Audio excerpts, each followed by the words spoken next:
હૃદયથી સ્વાગત કરીએ છીએ. I welcome all the guests present here.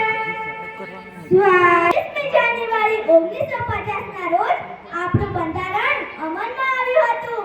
ત્યારથી આપણા દેશે સતત પ્રગતિ કરી છે અને પાછળ વળીને જોયું નથી.